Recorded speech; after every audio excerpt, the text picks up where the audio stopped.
Welcome back. I'm glad you're here to watch our third key scene analysis of Sweet Bird of Youth, this one focusing on Act 1, Scene 2. This one will be shorter than the others since we will mostly focus on Chance's monologue in this scene, Act 1, Scene 1. Although we got a little bit of hints about the issues that are plaguing Chance, mostly featured Princess's monologues, so a lot of our analysis was on that. But this time around, we're going to focus on Chance. So let's begin after he's explained that in high school he was the star of the snob set. So this confidence, borderline arrogance that we saw in the first act really began in his high school years. However, it seems like a cover because he says he was part of the snob set even though his family wasn't distinguished, even though his family did not have money. So by distinguished, he means he was not upper class, he was not some kind of southern nobility, southern gentleman. And obviously he didn't have much money. It is also important that there is absolutely no mention of a father. We've only heard reference to his mom.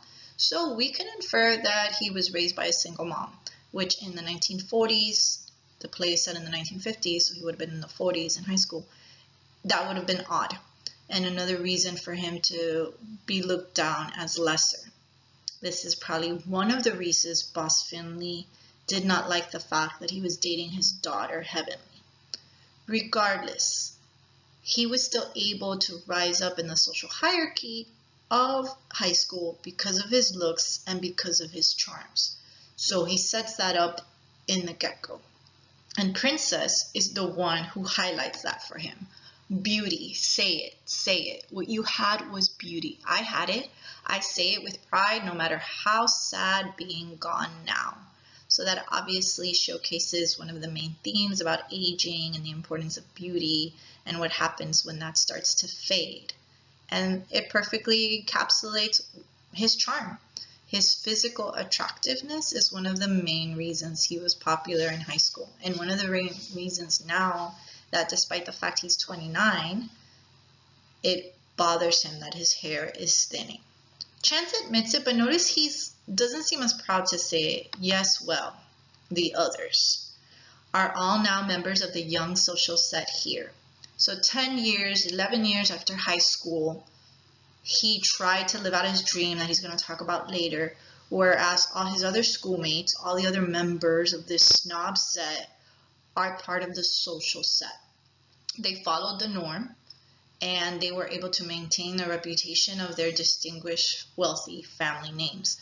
This reminds you of George Scudder. George Scudder is a little older, but he represents what was expected of a young, wealthy Southern gentleman, to go to school, to get a respectable job, to then garner the attention of a respectable girl. When we met George Scudder, he was described as being part of the junior commerce department. So this idea of respectability is really established by that. And it's a stark contrast to Chance not being part of that young social set anymore. But he wants to make it seem like that's a bad thing, even though he clearly feels inferior, that he doesn't fit in anymore in that set. Because he says, oh, boring. I didn't desire what was expected or intended. Yes, all the rest did what they were supposed to do. They all went to college, and he mentions a few southern colleges, Tulane, which is in Louisiana, so is LSU, and then Ole Miss, which is in Mississippi. All these standard southern colleges. They all did that, but I didn't. I went to New York, so he went to the north. He went somewhere almost exotic for this southern set, and he had some success. However, he never even had a big speaking part in these Broadway plays that he was a part of. So for example, Oklahoma was a really popular musical at the time. He was part of it, but he was only in the chorus.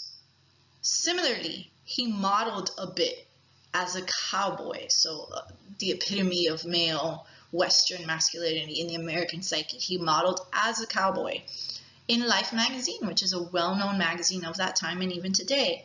But it was just a few shots. So this echoes back to what Princess had said to him when they were arguing fiercely in Act 1, Scene 1. She looked at him and said, "Oh, you're just a Southern boy who never accomplished much." Specifically, she says, "Where's your scrapbook, Chance? Where's your book full of little theater notices and stills that show you in the background?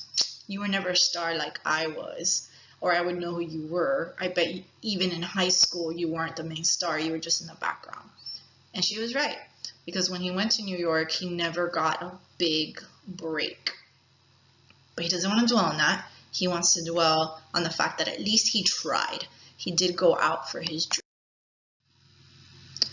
And this is where we learn for a fact that his actual career is that of a gigolo, an escort, basically a male prostitute, where he says, "And at the same time pursued my other vocation, maybe the only one I was truly meant for, lovemaking, slept in the social register of New York." Vocation is an interesting word choice. Vocation means you have a calling for a job, and it usually has religious connotations. Like a priest has a vocation, a nun has a vocation. It's a calling, so it's supposed to be higher order, spiritual, and yet he's using it for something profane and physical, which is sex as labor. This is where it started. Because he could not get a big break, just chorus here, a few modeling gigs there, he had to rely instead on his body and selling his body.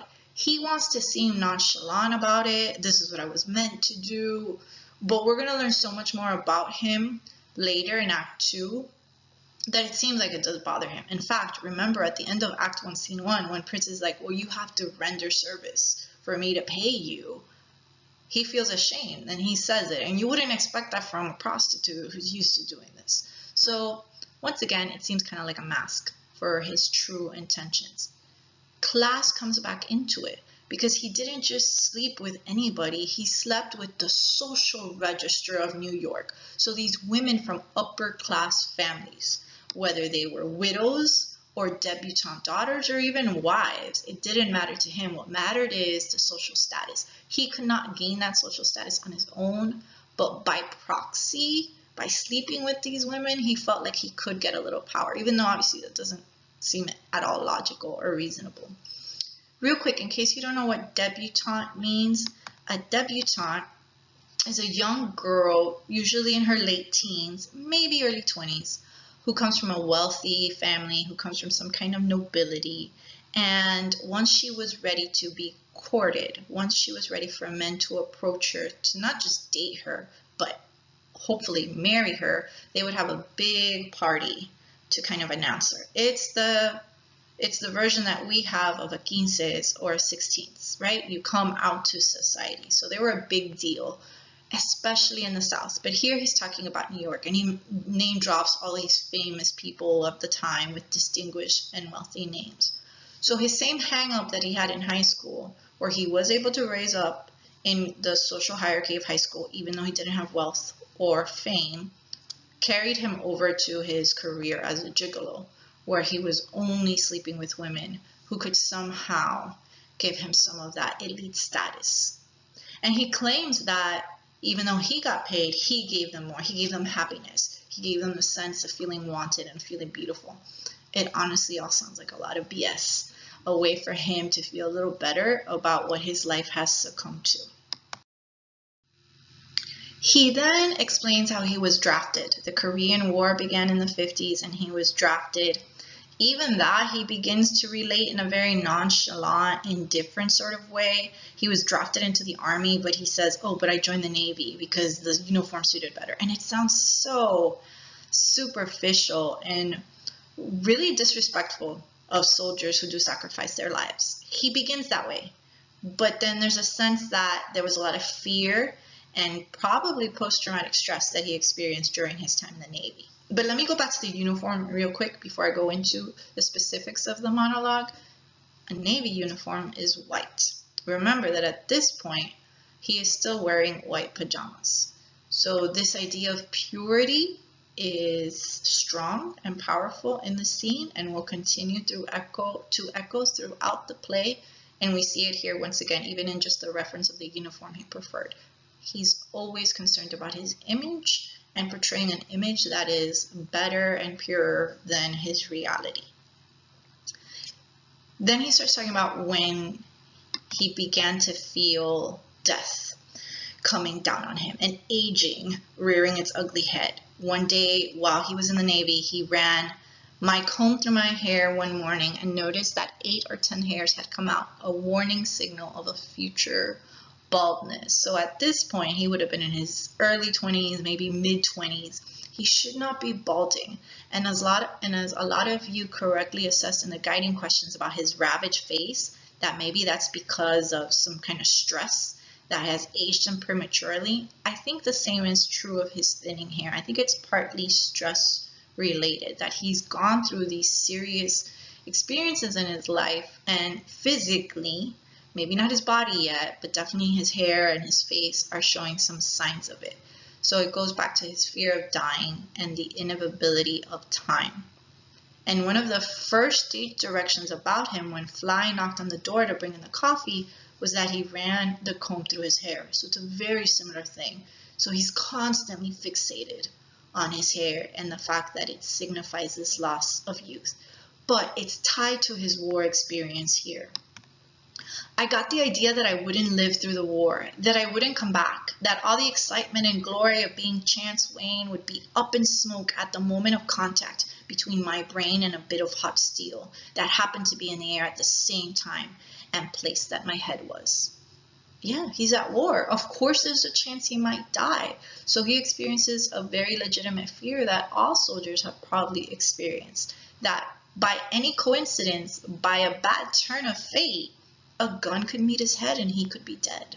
So that's where his fear of aging really kicked in, because it was closely attached to this dread of dying that he experienced constantly while he was in the Navy serving in the Korean War. His language is beautiful as he expresses that.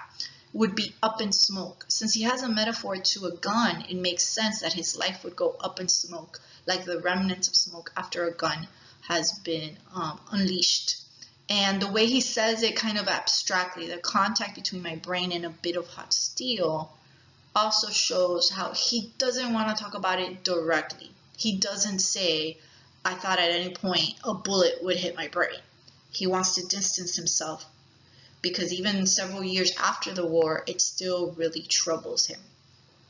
And then he has another great figurative language, in this case a simile, where he says, imagine a whole lifetime of dreams and ambitions being blacked out like some arithmetic problem washed off by a blackboard by a sponge. All right, so before we had, smart boards and Promethean boards and all that, even before we had dry erase boards, obviously we had blackboards.